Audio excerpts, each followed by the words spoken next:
Welcome back to Twin Cities Live. So a couple weeks ago, we got an email from a TCL viewer named Sandra. Hi, Sandra. So Sandra said, I work part-time with seniors in their homes.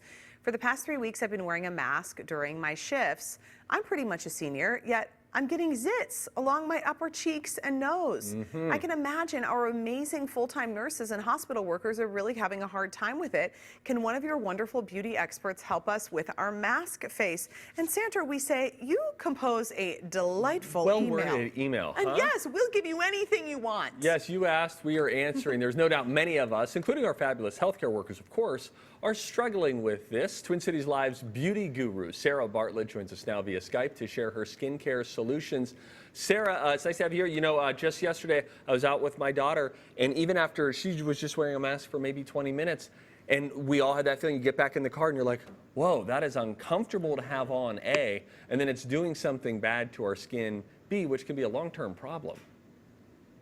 Yeah, yep. And I mean, I'm honored to be able to help answer this question specifically for healthcare workers and the delightful woman who wrote in. But you're right, you know, all of us will be wearing masks for a while. And so any of these tips will help anybody who is experiencing some skin issues due to the mask wearing. So you want us to start with a cleanser, and you think, I mean, this is really the time to make sure that you're cleaning your skin well?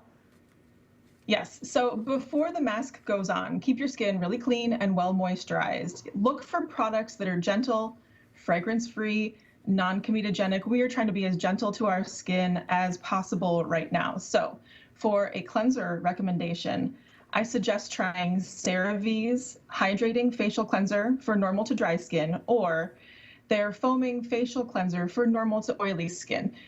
They're both very accessible at, you know, drugstores, the grocery store, places that we are going to be out and about. But both cleansers contain ingredients that support the skin's natural protective barrier and help maintain moisture balance, which is really important. Okay, now for me, I know just about any time of year, dry skin is a problem. A lot of us that have dry skin are feeling that even more so with these masks. Your solution is probably one of the best products out there for dry skin. What do you turn to?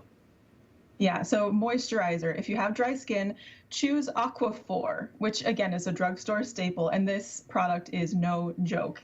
It is a potent mix of moisturizing ingredients that help soften and smooth skin and create a protective barrier on the surface to help seal in moisturizer, which is super important. So do you use that on your face, Sara? Do you like where the mask is going to go? Yeah, I mean, you would just use this as your normal daily moisturizer. Okay. So you wash your face in the morning and you put this moisturizer on. You can use it at night as well. It's super basic. There are no bells and whistles. It's not an exciting product to reach for, but it does the job. How about a less heavy duty option? Because Aquaphor is what I turn to if like the skin on my hands gets really bad in the winter. I'm like, okay, Aquaphor is going to get me out of a jam. Something a little less heavy duty that folks could turn to would be what? Yeah, so if you have oily skin or don't need that, try Neutrogena's Hydro Boost Water Gel Moisturizer. It has hyaluronic acid, which helps attract moisture into the skin, and it just feels light and refreshing. So that's a good one that I suggest. So a lot of people want to know too, Sara, just how to deal with it when the mask is on, because it feels, I mean, number one, it does feel kind of uncomfortable, right? It kind of rubs against your skin if you're moving, if you're doing whatever, you may be adjusting it. So what do you want us to do in particular for Sandra, who was wondering about those pimples? She's thinking, I'm not a teenager, what in the world? Yeah, if you're not used to dealing with acne, that can be really confusing and difficult to deal with. So if you do have acne popping up, try pimple patches. What? They're very popular. You can find them almost anywhere. I like the COS RX brand, highly rated. They're cool, so you can wear them under the mask. So just put it wherever you have a blemish or wherever you have a breakout, and then you can put your mask on over it, wear it throughout the day. Oh. Most of the patches are clear, so if you have to take your mask off, they won't be visible, but they're actively working while you're wearing your mask. Wow, now that's something that I feel like I could use that would work well overnight when you have a problem spot that comes out of nowhere, that you could just put the little pimple patch on and 8 hours later you wake up and there's some progress. Absolutely. Yep, that's very true. Very good. Okay, and then you also, if you have dry, irritated skin, you're going to tell us to use diaper rash cream on our face. So normally, you know, Sara, this goes on the behind, right? You're aware of that? Yeah, I'm very aware of that. I do not have children, but even I am aware of that. However, Desitin and other products like that include zinc, which is a really great product for barrier protection. So think about why you're using it on your baby.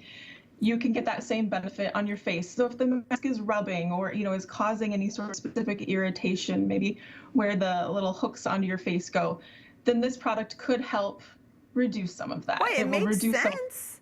Yeah, I mean, absolutely. because it does get kind of like damp in there, sort of. It's like you're breathing and all of that. So it kind of makes sense that you've got the same sort of diaper rash thing, because it's just moisture that's sitting on there. Boy, haven't we painted a picture today. Okay, let's finish now with 2 do's and a don't before you go. Your first do is for those who might choose to wear makeup with the mask on. You say do what? Yes, so if you do wear makeup, which is fine because it is an extra layer of barrier protection, make sure that you wash it off really well. This is not the time to grab a makeup cleansing wipe and just kind of give it the once over. You really want to make sure that you're washing your face well after, to take that makeup off. Okay, and then choose products that are anti-inflammatory as well. Yes, yep. So anti-inflammatory and niacinamide are really effective, and also moisture-attracting ingredients like hyaluronic acid. Look for products that have those, one or both. And by the way, Sara says don't try any radical new treatments or go really hard on exfoliating. Your skin is in this weird temporary normal with the rest of you, so keep all that in mind. Sara, thank you so much. It's always good to have you on our show. We posted a link to all of her product suggestions up at our website, twincitieslive.com. Good stuff. Next up.